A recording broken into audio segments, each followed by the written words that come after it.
Episode की starting वहीं से होती है जहाँ पे हमारा लास्ट एपिसोड खत्म हुआ था। दोई को शक होता है, इसलिए वो उस तरफ देखती है जहाँ से फोटो को क्लिक किया जा रहा था। तभी वो इंसान छुपने की कोशिश करता है और ये इंसान कोई और नहीं बल्कि अलमाइटी जू की बेटी होती है। ये दोई की वजह से यहाँ पे छुप जाती है और कहती है कि एक बार मैं फोटो को चेक कर लेती हूँ। ये फोटो को चेक करती है और कहती है कि इन दोनों की फोटो कितनी ज्यादा प्यारी आई है। वो दोई और गुवन की फोटो को देखकर तारीफ करती है और कहती है कि ये दोनों कितने ज्यादा प्रीटी हैं। फिर वो अपने आप से कहती है कि मैं ये क्या कर रही हूँ, मैं तो इस पे नजर रखने के लिए आई थी और मैं इन किन बातों में फंस गई। मुझे तो दोई की सच्चाई सबके बाहर लानी है। और इतना कह के वो फिर से फोटो क्लिक करना स्टार्ट कर देती है। सीन शिफ्ट होता है और इसके बाद हम दोई और गुवन को अपार्टमेंट के अंदर देखते हैं। यहाँ पे गुवन दोई से कहता है कि आखिर तुमने क्यों बोटिंग करने से मना कर दिया था। दोई कहती है कि हम बोटिंग फिर कभी कर लेंगे, ये दुनिया आज ही खत्म थोड़ी ना हो रही है।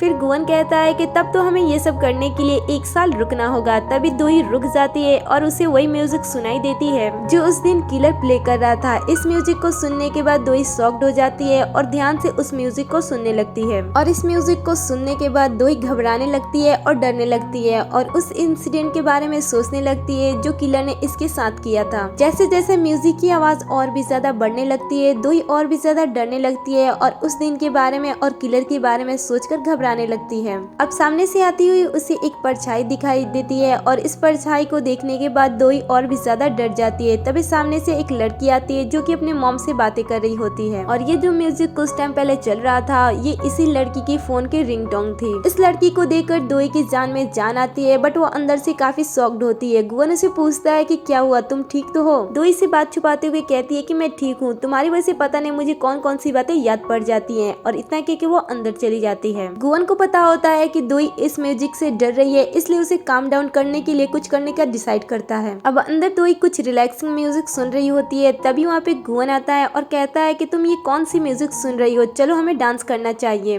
दोई कहती है कि मेरे पैरों में दर्द है, पर फिर भी गुवन कहता है कि नहीं, मेरे साथ डांस करो। इसके बाद वो उसे बालकनी में ले जाता है और उसके पैरों से सैंडल बाहर निकालता है और उसके बाद दोई गुवन के पैरों पे पैर रख लेती है। फिर गुवन उसे कहता है कि इस डांस का रूल तुम्हें पता है ना, तुम्हें अपने पार्टनर पे भरोसा रखना होगा। और इतना कह के वो मुस्कुराता है और फिर ये दोनों डांस करने लगते हैं। दोई इस सीन को बहुत ही ज्यादा एंजॉय करती है और बहुत ही ज्यादा खुश होती है। तभी गुवन उसे कहता है कि ये जो म्यूजिक अभी चल रहा है, ये आज से हमारा म्यूजिक है। अब हम अलमाइटी जू की बेटी को देखते हैं। जो मॉम ने मेरे साथ किया वो मैं अपने बेटे के साथ नहीं करना चाहता हूँ। मैं चाहता हूँ कि मेरा बेटा हमेशा सही रास्ते पे चले और अच्छा काम करे। तभी हम देखते हैं कि दोग्योक एक अच्छी गोल करता है। अब हम उस किलर को देखते हैं जो कि अब भी दोई की फोटो को देख रहा होता है। तभी वो किसी के पास मैसेज करता है और इधर हम देखते हैं कि दोग्योक भी किसी को मैसेज कर रहा होता है। पास में हम नोसियुक को भी देखते हैं जो कि काफी शांत होता है और अपने पास्ट लाइफ के बारे में सोच रहा होता है। यहाँ पे हम देखते हैं कि नोसियुक जैसी एक्टिंग कर रहा है। अब हम उस ग्लव्स वाले इंसान को देखते हैं जो कि मैसेज पढ़ रहा होता है। मैसेज में लिखा होता है कि मैं तुम्हारी परवाह क्यों करूं और तुम जेल से रिहा हो रहे हो, इससे मुझे क्या लेना देना।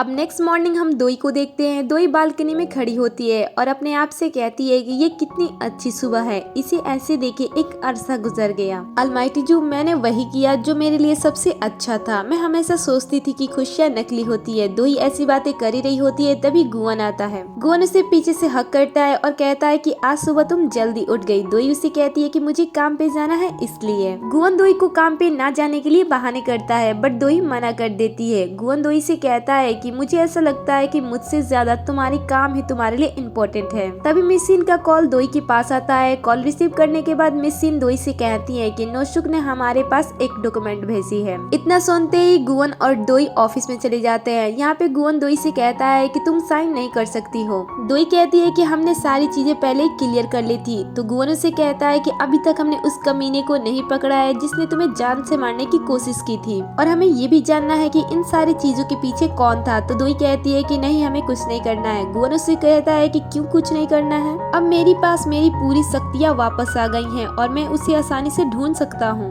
तो दोई से कहती है कि अगर ऐसा करेंगे तो फिर से सारी चीजें रिपीट होने लगेंगी और मैं ऐसा नहीं चाहती हूँ। इस समय मैं जिस शांति से जी रही हूँ मैं उसमें बहुत ही ज्यादा खुश हूँ और इसलिए मैं कुछ नहीं करना चाहती। ये सुनकर गुवन उसे पूछता है कि तुम्हारे लिए बेस्ट क्या है। तो दोई से कहती है कि मैं जो चाहती थी वो मुझे मिल गया है और अब मैंने सारी चीजों को जाने देने का फैसला कर लिया है ताकि सारी चीजें शांति से हो। अगर मैं इन सारी चीजों को देखूं तो मैं इन सारी चीजों में सबसे ज्यादा खुश हूँ। तुमने कहा था कि इस दुनिया में कुछ भी फ्री नहीं मिलता है, इसलिए मैं अपने हैप्पीनेस को इससे सेक्रीफाइस करती हूँ और ये जो चीजें हैं जो मैं उन्हें दे रही हूँ ये मेरी खुशियों की कीमत है। ये सुनकर गुवन दोई से कहता है कि दोई, क्या तुम इन सारी चीजों को ऐसे ही छोड़ देना चाहती हो बिना उसका चेहरा देखे जिसने ये सारी चीजें की थी? अगर तुम इन सारी चीजों को यहीं पे छोड़ देना चाहती हो बिना उसका चेहरा देखे तो तुम्हें अपना पूरा जीवन डर में बिताना होगा। तुम इन चीजों को छुपा सकती हो लेकिन शांति कायम नहीं कर सकती हो। चलो उसका फेस देखते हैं और उसके बाद जो तुम चाहो वही होगा। गुवन की बातें सुनकर दोई कहती है कि अगर ऐसी बात है तो ठीक है, और उसके बाद वो अपना हाथ गुवन की तरफ बढ़ाती है। अब गुवन दोई का हाथ पकड़ता है और मैजिक करता है, बट इस बार भी गुवन उस किलर के पास पहुंच नहीं पाता है। गुवन दोई से कहता है कि मैं पूरे दिन तुम्हारे साथ था लेकिन मैं फिर भी चार्ज नहीं हूँ। ये सुनकर दोई कहती है कि चलो तुम दोबारा ट्राई कर लेना जब तुम चार्ज हो जाना। तो तभी मेसिन कमरे में आती है। अपने ऑफिस के लोग भी होते हैं जो इसे देख रहे होते हैं और वो आपस में गुवन के बारे में बात कर रहे होते हैं, और जैसे गुवन यहाँ से जाता है वो भी आकर उसी ड्रिंक को पीते हैं जो कि गुवन पी रहा था। अब इधर हम जोशियो को देखते हैं जो कि दोई से कहता है कि मैंने मीटिंग और बाकी सारी चीजों को मिस कर दिया, वैसे तुम कैसी हो, मैं तुम्हें देखना चाहता था। दोई कहती है कि मैं ठीक हूँ, जितना तुम एक्सपेक्ट कर सकते हो उससे ज्यादा मैं ठीक हूँ, और इतना कह के वो कॉफी पीने लगती है। तभी जोशिक उसके टैटू की तरफ देखता है और कहता है कि क्या तुम्हें याद है जब हम यूएसए में एक बार टैटू शॉप में गए थे तब तुमने अपना टैटू नहीं कराया था क्योंकि तुम्हें उसकी सुई से डर लगती थी, और अब देखो तुम्हारे पास एक टैटू है। ये देखते ही दोई बातों को छुपाते हुए कहती है कि मैं इस बार जब टैटू बना रही थी तब मैं इस बार ड्रंक थी और इससे मुझे दर्द का पता नहीं चला।